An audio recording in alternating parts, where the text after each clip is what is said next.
শ্রীলঙ্কার খাদ্য মূল্যস্ফীতি ডিসেম্বর মাসে -2 নেমে এসেছে, যা নভেম্বরে -1.7 ছিল। সরকারি পরিসংখ্যান অনুযায়ী দেশটি সম্প্রতি তার ইতিহাসের সবচেয়ে ভয়াবহ অর্থনৈতিক সংকট কাটিয়ে পুনরুদ্ধারের একটি শক্তিশালী ধারা প্রদর্শন করেছে। গতকাল এক প্রতিবেদনে খবর দিয়েছে বার্তা সংস্থা রয়টার্স। দেশটির ন্যাশনাল কনজিউমার প্রাইস ইন্ডেক্স খুচরা মুদ্রাস্ফীতি বিস্তৃত চিত্র তুলে ধরে, যা প্রতি মাসে 21 দিনের ব্যবধানে প্রকাশিত হয়।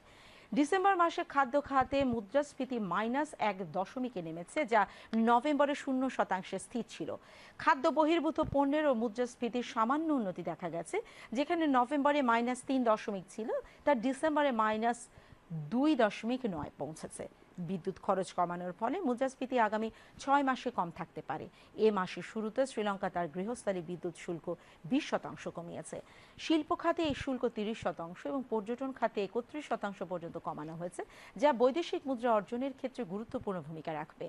অ্যাকুইটি স্টক ব্রোকার্সে গবেষণা প্রধান শেহান কোরে আশা করছেন, বছরের মাঝামাঝি সময়ের মধ্যে মূল্যস্ফীতি ইতিবাচক অঞ্চলে 2 থেকে 3% পর্যন্ত বৃদ্ধি পেতে পারে। শ্রীলঙ্কার কেন্দ্রীয় ব্যাংকও আশা করছে 2025 সালে মাঝামাঝি সময় তারা তাদের লক্ষ্যমাত্রা অর্থনৈতিক প্রবৃদ্ধি 5% পৌঁছতে সক্ষম হবে।